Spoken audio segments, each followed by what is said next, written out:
ಮಲೆನಾಡಿನ ಸಸ್ಯ ಶ್ಯಾಮಲೆಯ ನಾಡಾಗಿರುವ ಸುಳ್ಯ ತಾಲೂಕು ಒಂದರ್ಥದಲ್ಲಿ ಶಿಕ್ಷಣ ಕಾಶಿ ಕೂಡ. ಹಲವು ಶಿಕ್ಷಣ ಸಂಸ್ಥೆಗಳ ಮೂಲಕ ಇಲ್ಲಿ ವಿದ್ಯಾರ್ಥಿಗಳು ಬೆಳಗಿದ್ದಾರೆ, ಭವ್ಯ ಭವಿಷ್ಯ ಕಂಡುಕೊಂಡಿದ್ದಾರೆ. ತನ್ಮೂಲಕ ಸುಳ್ಯದ ಸಿದ್ಧಿ ಪ್ರಸಿದ್ಧಿಯು ಜಗತ್ತಿನಾದ್ಯಂತ ಹರಡಿದೆ. ಸುಳ್ಯ ತಾಲೂಕಿನ ಇಂತಹ ಶಿಕ್ಷಣ ಸಂಸ್ಥೆಗಳ ಸಾಲಿನಲ್ಲಿ ಕಂಡುಬರುವ ಗಮನಾರ್ಹ ಹೆಸರು ಚೊಕ್ಕಾಡಿಯ ಭಗವಾನ್ ಶ್ರೀ ಸತ್ಯಸಾಯಿ ವಿದ್ಯಾಕೇಂದ್ರ. ಭಗವಾನ್ ಶ್ರೀ ಸತ್ಯಸಾಯಿ ಸೇವಾ ಟ್ರಸ್ಟ್ ಮೂಲಕ ದೇಶದಾದ್ಯಂತ ಇರುವ ಶಿಕ್ಷಣ ಸಂಸ್ಥೆಗಳ ಪೈಕಿ ಚೊಕ್ಕಾಡಿಯ ಈ ವಿದ್ಯಾಕೇಂದ್ರವೂ ಒಂದು. 33 ವರ್ಷಗಳ ಹಿಂದೆ ಸ್ಥಾಪನೆಯಾದ ಈ ವಿದ್ಯಾಕೇಂದ್ರ ತನ್ನ ಹಿರಿಮೆ, ಗರಿಮೆ ಹಾಗೂ ವಿಶೇಷತೆಗಳ ಮೂಲಕ ದೇಶದಲ್ಲಿಯೇ ಹೆಸರುವಾಸಿಯಾಗಿದೆ. ನೈತಿಕ ಮತ್ತು ಆಧ್ಯಾತ್ಮಿಕ ತಳಹದಿಯ ಶಿಕ್ಷಣದ ಮೂಲಕ ಸಮಾಜಕ್ಕೆ ಸತ್ಪ್ರಜೆಗಳನ್ನು ಕೊಡುಗೆಯಾಗಿ ನೀಡಿದೆ. 1979ರಲ್ಲಿ ಭಗವಾನ್ ಸತ್ಯಸಾಯಿ ಬಾಬಾರವರು ಚೊಕ್ಕಾಡಿಗೆ ಪಾದ ಸ್ಪರ್ಶ ಮಾಡಿದ್ರು. ಅದಾಗಲೇ ಇಲ್ಲಿ ಸತ್ಯಸಾಯಿ ಸೇವಾ ಸಮಿತಿ ಅಸ್ತಿತ್ವದಲ್ಲಿತ್ತು. ಸಾಯಿಬಾಬಾ ಅವರ ಪಾದ ಸ್ಪರ್ಶದ ಸ್ಥಳದಲ್ಲಿ ಮುಂದೆ ಸತ್ಯಸಾಯಿ ಮಂದಿರ ಸ್ಥಾಪನೆಯಾಯಿತು. 1988ರಲ್ಲಿ ಇದೇ ಪ್ರದೇಶದಲ್ಲಿ ಸತ್ಯಸಾಯಿ ವಿದ್ಯಾಕೇಂದ್ರ ಆರಂಭಗೊಂಡಿತು.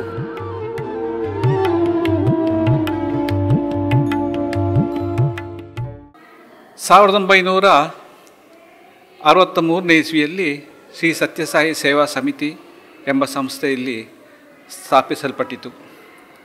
ನಂತರ ನಿರಂತರವಾಗಿ ಇಲ್ಲಿಯ ಭಕ್ತರು ಪ್ರಶಾಂತಿ ನಿಲಯಕ್ಕೆ ಹೋಗ್ತಾ ಬರ್ತಾಯಿದ್ರು.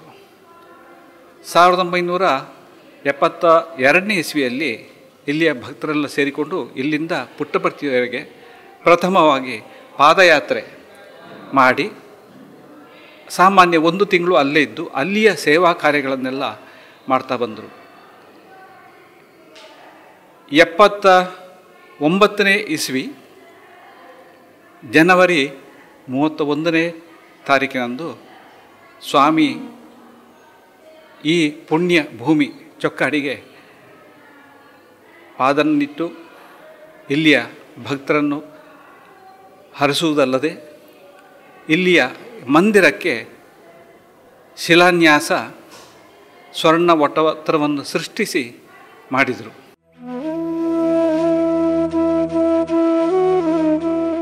ಸತ್ಯ, ಧರ್ಮ, ಶಾಂತಿ, ಪ್ರೇಮ ಮತ್ತು ಅಹಿಂಸೆ ಸತ್ಯಸಾಯಿ ಬಾಬಾ ಅವರ ಮೌಲ್ಯಾಧಾರಿತ ಬೋಧನೆ.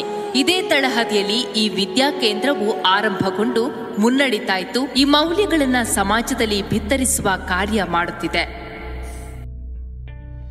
ಸನ್ನಿವಾಸ ವಿದ್ಯಾಕೇಂದ್ರ ಅರ್ಥಾತ್ ರೆಸಿಡೆನ್ಷಿಯಲ್ ಸ್ಕೂಲ್ ಆಗಿರುವ ಈ ವಿದ್ಯಾಕೇಂದ್ರದಲ್ಲಿ 1ರಿಂದ 10ನೇ ತರಗತಿಯವರೆಗೆ ತರಗತಿಗಳಿದ್ದು ಆಂಗ್ಲ ಮಾಧ್ಯಮ ಶಾಲೆಯಾಗಿದೆ. ಇದುವರೆಗೂ 10ನೇ ತರಗತಿಯಲ್ಲಿ 100% ಫಲಿತಾಂಶ ದಾಖಲಾಗಿರುವುದು ಇಲ್ಲಿನ ಅಭೂತಪೂರ್ವ ಸಾಧನೆಯೇ ಸರಿ.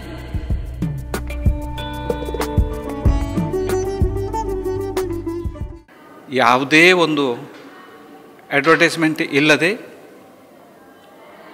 ಕರ್ನಾಟಕದ ಮೂಲೆ ಮೂಲೆಗಳಿಂದ ಇಲ್ಲಿಗೆ ವಿದ್ಯಾರ್ಥಿಗಳು ಬಂದು ಇಲ್ಲಿ ವಿದ್ಯಾಭ್ಯಾಸ ಮಾಡ್ತಾ ಇದ್ದಾರೆ. ಇಲ್ಲಿಯ ಟೀಚರ್ಸು, ಪೇರೆಂಟ್ಸು ಮತ್ತು ಮ್ಯಾನೇಜ್ಮೆಂಟ್ನವರು ಎಲ್ಲರೂ ಜೊತೆಗೂಡಿ ಈ ಮಕ್ಕಳ ಶ್ರೇಯೋಭಿವೃದ್ಧಿಗೆ ಶ್ರಮಿಸ್ತಾ ಇದ್ದಾರೆ. ಇಲ್ಲಿ ಮಕ್ಕಳ ಸರ್ವತೋಮುಖ ಅಭಿವೃದ್ಧಿ ಹೀಗಾಗಿ ಎಲ್ಲರೂ ಶ್ರಮಿಸ್ತಾ ಇದ್ದಾರೆ. ಇಲ್ಲಿ ಖಾಲಿ ಪಾಠ ಪ್ರವಚನ ಅಲ್ಲದೆ ಆಧ್ಯಾತ್ಮಿಕವಾಗಿ ಕೂಡ ಮಕ್ಕಳು ಮೇಲೆ ಬರುವಂತೆ ಮಾಡಿ ಮಕ್ಕಳನ್ನು ಸುಸಂಸ್ಕೃತರಾಗಿ ಮಾಡುವಂಥ ಉದ್ದೇಶವನ್ನು ಈ ಸಂಸ್ಥೆ ಹೊಂದಿದೆ. ದೇಶದ ವಿವಿಧ ರಾಜ್ಯಗಳ ವಿದ್ಯಾರ್ಥಿಗಳು ಇಲ್ಲಿ ಶಿಕ್ಷಣ ಪಡೆದಿದ್ದಾರೆ. ಪಠ್ಯ ಮತ್ತು ಪಠ್ಯೇತರ ಚಟುವಟಿಕೆಗಳೆರಡರಲ್ಲೂ ಮುಂಚೂಣಿಯಲ್ಲಿರುವ ಈ ವಿದ್ಯಾಸಂಸ್ಥೆ ಇದೇ ಕಾರಣಕ್ಕೆ ದೇಶದಲ್ಲಿ ಹೆಸರು ಮಾಡಿದೆ. ಪ್ರತಿಭಾ ಪ್ರದರ್ಶನಗಳು, ರಸಪ್ರಶ್ನೆ ಕಲೆ, ಗೀತೆ ಬೋಧನೆ, ವೇದ, ಯೋಗ, ಕರಾಟೆ, ಶಾಸ್ತ್ರೀಯ ಸಂಗೀತ, ಭರತನಾಟ್ಯ, ಯಕ್ಷಗಾನ ಕಲಿಕೆ ಇಲ್ಲಿನ ವಿಶೇಷತೆ. ವಿದ್ಯಾರ್ಥಿ ಸಂಘ, ಸಾಂಸ್ಕೃತಿಕ ಸಂಘ, ಸಾಹಿತ್ಯ ಸಂಘ, ಪರಿಸರ ಸಂಘ, ಕಥನ ಸಂಘ ವಿದ್ಯಾರ್ಥಿಗಳ ನಾಯಕತ್ವ ಮತ್ತು ಕ್ರಿಯಾಶೀಲತೆಗೆ ಸಾಕ್ಷಿಯಾಗಿದೆ.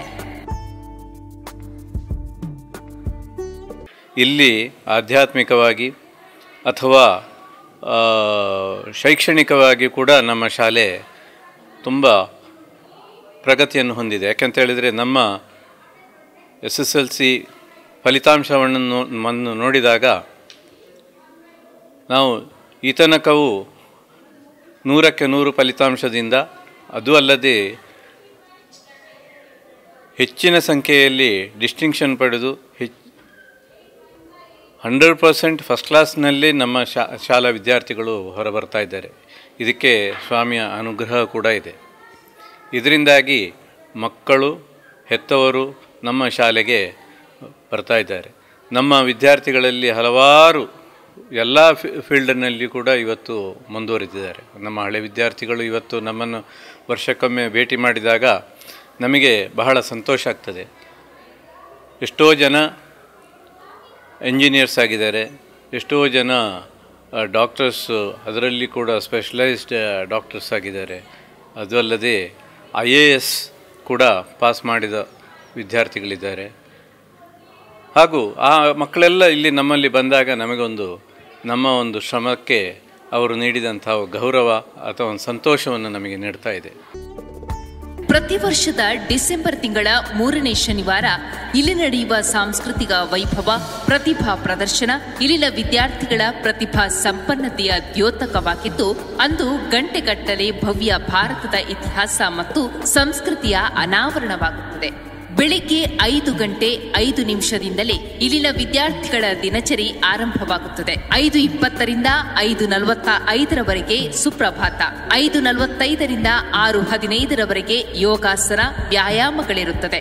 6:15ರಿಂದ 8 ವಿದ್ಯಾರ್ಥಿಗಳ ಸಹ ಕಲಿಕೆ, 8 ಗಂಟೆಯಿಂದ 8:30 ಬೆಳಗ್ಗಿನ ಉಪಹಾರ, 8:45ರಿಂದ 9:10 ಶಾಲಾ ಪ್ರಾರ್ಥನೆ ಮತ್ತು ಭಜನೆ ಇರುತ್ತದೆ. ಈ ವಿದ್ಯಾಸಂಸ್ಥೆಗೆಂದೇ ಥೀಮ್ ಸಾಂಗ್ ಇದ್ದು ಅದನ್ನು ಹಾಡಲಾಗುತ್ತದೆ.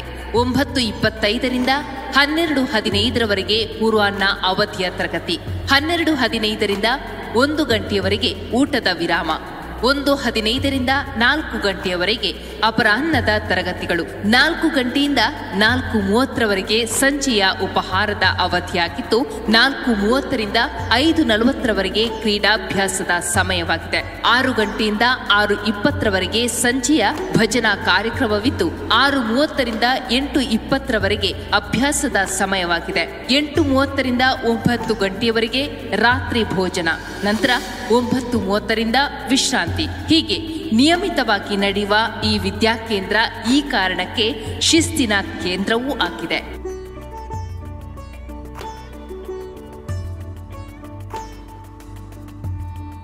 ನನ್ನ ಹೆಸರು ಚೈತ್ರ. ನಾನು ತಿಪಟೂರಿನಿಂದ ಬಂದಿರುತ್ತೇನೆ. ನಾನು ಇಲ್ಲಿ 8ನೇ ತರಗತಿಗೆ ಬಂದದ್ದು. ಇಲ್ಲಿ ನಮ್ಮ ಶಾಲೆಯಲ್ಲಿ ಶಿಕ್ಷಕರು ತುಂಬ ಸಹಾಯ ಮಾಡುತ್ತಾರೆ ಮತ್ತು ಮಂಡಳಿಗಳು ತುಂಬ ಸಹಾಯ ಮಾಡುತ್ತಾರೆ.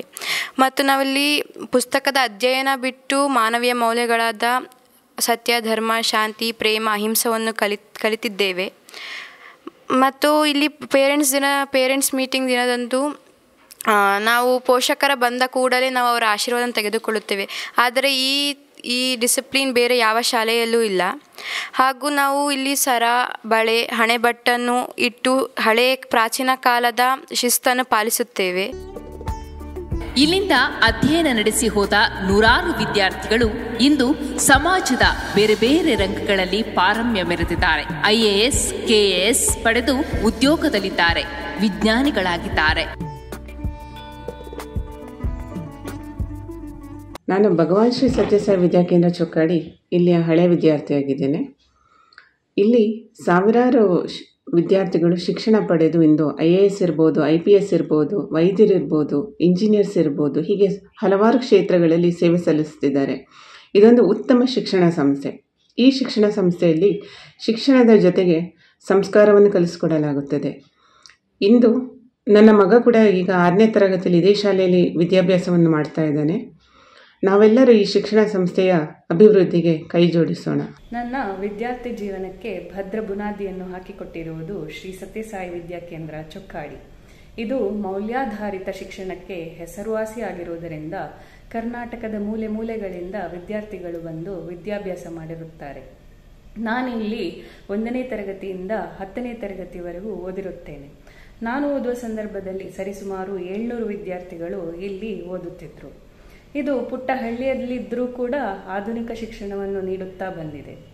ಪಠ್ಯ ಹಾಗೂ ಪಠ್ಯೇತರ ಚಟುವಟಿಕೆಗಳು ಅಂದರೆ ಕ್ರೀಡೆ, ಸಾಂಸ್ಕೃತಿಕ ಕಾರ್ಯಕ್ರಮಗಳು, ವಿಜ್ಞಾನ ಪ್ರಯೋಗಗಳು ಎಲ್ಲದಕ್ಕೂ ಸಮ ಪ್ರಾಮುಖ್ಯತೆಯನ್ನು ಕೊಟ್ಟು ಸಮತೋಲನವನ್ನು ಕಾಪಾಡುತ್ತಾ ಬಂದಿದೆ. ನಾನು ಕಲಿತ ಶಾಲೆ ಶ್ರೀ ಸತ್ಯಸಾಯಿ ವಿದ್ಯಾಕೇಂದ್ರ ಚೊಕ್ಕಾಡಿ. ಇದು ಒಂದು ಶಿಸ್ತಿಗೆ ಇನ್ನೊಂದು ಹೆಸರು ಎಂದರೆ ತಪ್ಪಾಗಲಾರದು. ಇಲ್ಲಿ ಮಕ್ಕಳಿಗೆ ನೀಡುವಂತಹ ಶಿಸ್ತಿನ ಪರಿಪಾಠ ನಾವು ಇಂದು ಈ ಮಟ್ಟಕ್ಕೆ ತಲುಪಲು ಸಾಧ್ಯವಾಗಿದೆ. ಶಿಸ್ತಿನೊಡನೆ ಉತ್ತಮ ಪಠ್ಯೇತರ ಚಟುವಟಿಕೆಗಳು, ಎಲ್ಲ ಸಾಂಸ್ಕೃತಿಕ, ಕ್ರೀಡೆ ಎಲ್ಲ ವಿಭಾಗಗಳಲ್ಲೂ ನಮಗೆ ನೀಡಿದ ಮಾರ್ಗದರ್ಶನ ಹಾಗೂ ಪ್ರೋತ್ಸಾಹದ ಕಾರಣದಿಂದ ನಾವು ಇಂದು ಸರ್ವತೋಮುಖವಾಗಿ ಬೆಳವಣಿಗೆಯನ್ನು ಕಂಡು ನಾವು ಈ ಮಟ್ಟಕ್ಕೆ ತಲುಪಲು ಇದು ಸಾಧ್ಯವಾಗಿದೆ. ನನ್ನ ಒಂದು ಏನು ಬದುಕಿಗೆ ಮೂಲ ಏನಿದೆ ಅದು ಶ್ರೀ ಸತ್ಯಸಾಯಿ ವಿದ್ಯಾಕೇಂದ್ರ ಚೊಕ್ಕಾಡಿ ಅಂತ ಹೇಳಿಕ್ಕೆ ನಾನು ಹೆಮ್ಮೆ ಪಡ್ತೀನಿ. ನಾನು ಕೇವಲ ಓದಿನಲ್ಲಿ ಮಾತ್ರವಲ್ಲದೆ ಸಾಂಸ್ಕೃತಿಕ ಚಟುವಟಿಕೆಗಳಲ್ಲಿ ಮತ್ತು ಕಲಾತ್ಮಕ ಸ್ಪರ್ಧೆಗಳಲ್ಲಿ ನಾನು ಹಲವಾರು ಬಾರಿ ದೇಶ ಮಟ್ಟದಲ್ಲಿ ಭಾಗವಹಿಸಿ ಹಲವಾರು ಪದಕಗಳನ್ನು ಪಡೆದಿದ್ದೇನೆ.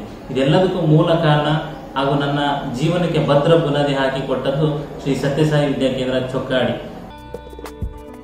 ಶಾಲೆಯಲ್ಲಿ ಶೈಕ್ಷಣಿಕ ಚಟುವಟಿಕೆಗಳಿಗೆ ಪೂರಕವಾಗಿ ಸಕಲ ವ್ಯವಸ್ಥೆಗಳು ಇವೆ. ಸುಸಜ್ಜಿತ ಶಾಲಾ ಕೊಠಡಿಗಳು, ಗ್ರಂಥಾಲಯ, Atal tinkering lab, computer lab ಇದೆ.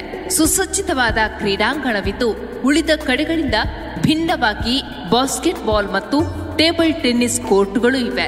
ಶಾಲಾ ಪರಿಸರದಲ್ಲಿಯೇ ಹುಡುಗಿಯರ ಮತ್ತು ಹುಡುಗರ ಪ್ರತ್ಯೇಕ ವಸತಿ ನಿಲಯಗಳಿವೆ. ಈ ವಿದ್ಯಾಸಂಸ್ಥೆಯ ಪರಿಸರ ತುಂಬೆಲ್ಲ ಹಸಿರಿನ ಬೆಟ್ಟ ಶ್ರೇಣಿಗಳ ಪ್ರಕೃತಿ ರಮಣೀಯತೆಯ ನೋಟವಿದೆ. ಇಲ್ಲಿನ ಶಿಕ್ಷಕರು ನಮಗೆ ಪಾಠದಲ್ಲಿ ಯಾವುದೇ ಸಹಾಯ ಬೇಕಿದ್ದರೂ ಕೂಡ ಕೂಡಲೇ ಅದನ್ನು ಪರಿಹರಿಸ್ತಾರೆ. ಮತ್ತು ಇಲ್ಲಿನ ಆಹಾರ ಪದ್ಧತಿ ಬಹಳ ಹೆಲ್ದಿಯಾಗಿದೆ. ಅಂದರೆ ಪಾಠ ಪುಸ್ತಕದ ಹೊರತಾಗಿ ನಮಗೆ ಮಾನವೀಯ ಮೌಲ್ಯಗಳನ್ನು ಕೂಡ ಕಲಿಸ್ತಾರೆ. ಇಲ್ಲಿನ ಶಿಕ್ಷಕರು ನಮ್ಮನ್ನು ಬಹಳ ಚೆನ್ನಾಗಿ ನೋಡ್ಕೊಳ್ತಾರೆ.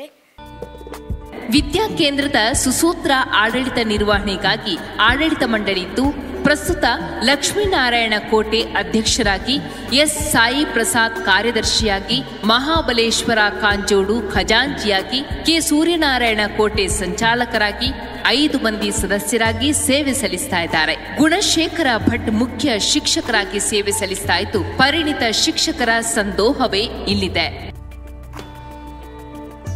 ನಮ್ಮ ಈ ಸತ್ಯಸಾಯಿ ಸಂಸ್ಥೆ, ವಿದ್ಯಾಸಂಸ್ಥೆ ಆದರ್ಶ ಮತ್ತು ಭಾರತೀಯ ಮೌಲ್ಯಗಳನ್ನು ಒಳಗೊಂಡ ತಳಹದಿಯ ಮೇಲೆ ನಿಂತಿದೆ. ಸ್ವಾಮಿ ಹೇಳಿಕೊಟ್ಟ ದಾರಿಯಲ್ಲಿ ಈ ಸಂಸ್ಥೆ ನಡೀತಾ ಇದೆ. ಕರ್ನಾಟಕದ ಮೂಲೆ ಮೂಲೆಯಿಂದ ಯಾವುದೇ ಡಿಸ್ಟ್ರಿಕ್ಟನ್ನು ತಗೊಳ್ಳಿ, ಆ ಡಿಸ್ಟ್ರಿಕ್ಟಿಂದ ನಮ್ಮಲ್ಲಿ ಮಕ್ಕಳಿದ್ದಾರೆ. ಯಾವುದೇ ಪೇಪರ್ ಅಡ್ವರ್ಟೈಸ್ಮೆಂಟ್ ಇಲ್ಲದೆ ಬರೇ ಬಾಯಿ ಮಾತಿನ ಪ್ರಚಾರದಿಂದಾಗಿ ನಮ್ಮಲ್ಲಿ ಮಕ್ಕಳು ಸಾಧಾರಣ 550 ಮಕ್ಕಳವರೆಗೆ ನಮ್ಮ ಕ್ಯಾಂಪಸ್ಸಿನಲ್ಲಿ ಇದ್ದರು. ಈ ವರ್ಷದ 22ನೇ SSLC ಬ್ಯಾಚ್ ಹೊರಗಡೆ ಹೋಗ್ತಾ ಇದೆ. 22 ವರ್ಷವೂ ನಮಗೆ 100% ರಿಸಲ್ಟ್ ಬಂದದ್ದು ನಮ್ಮ ಒಂದು ಹೆಗ್ಗಳಿಕೆ. ಕರ್ತವ್ಯ ಪ್ರಜ್ಞೆ, ಶಿಸ್ತು, ಭಕ್ತಿ, ಸಹಕಾರ, ದೇಶಭಕ್ತಿ, ವಿಧೇಯತೆ, ಸ್ಥೈರ್ಯ, ನಿಸ್ವಾರ್ಥತೆ ಕಲಿಸುವ ಈ ವಿದ್ಯಾಸಂಸ್ಥೆ ಶೈಕ್ಷಣಿಕ ಸಂಸ್ಥೆಗಳ ಸಾಲಿನಲ್ಲಿಯೇ ವಿಭಿನ್ನವಾಗಿ ನಿಲ್ಲುತ್ತದೆ. ಇಂತಹ ಹಲವು ವಿಶಿಷ್ಟತೆಗಳ ಈ ಸನ್ನಿವಾಸ ಶಾಲೆಗೆ ತಮ್ಮ ಮಕ್ಕಳನ್ನ ದಾಖಲಿಸಲು ಪೋಷಕರು ಕೂಡ ಉತ್ಸುಕತೆ ತೋರ್ತಾ ಇದ್ದು, ಅಂತಹ ಆಸಕ್ತರಿಗಾಗಿ ಈ ಶೈಕ್ಷಣಿಕ ಸಂಸ್ಥೆ ಸದಾ ತೆರೆದಿದೆ. ಆದರೆ ಇಂತಹ ಬೃಹತ್ ಶಿಕ್ಷಣ ಸಂಸ್ಥೆಯನ್ನು ಅದೇ ಸತ್ವದೊಂದಿಗೆ ಉಳಿಸಿ ಬೆಳೆಸುವಲ್ಲಿ ಆರ್ಥಿಕ ಸವಾಲು ಎದುರಿಸುವುದು ಕೂಡ ಬಹಳ ಮುಖ್ಯವಾಗಿದ್ದು, ಈ ಹಂತದಲ್ಲಿ ಇಲ್ಲಿನ ಹಳೆ ವಿದ್ಯಾರ್ಥಿಗಳು, ಶಿಕ್ಷಣ ಪ್ರೇಮಿಗಳು ಆರ್ಥಿಕ ಸಹಕಾರದೊಂದಿಗೆ ನಿಡುಗಾಲ ಈ ಸಂಸ್ಥೆಯ ಚೈತನ್ಯ ಉಳಿಸಿ ಬೆಳೆಸುವ ಮೂಲಕ ಭವಿಷ್ಯಕ್ಕೆ ಕೊಡುಗೆ ನೀಡಬೇಕಾಗಿದೆ. ಅಂತಹ ಕೊಡುಗೆ ನೀಡ ಬಯಸುವವರು ಈ ವಿದ್ಯಾ ಕೇಂದ್ರವನ್ನು ಸಂಪರ್ಕಿಸಬಹುದು.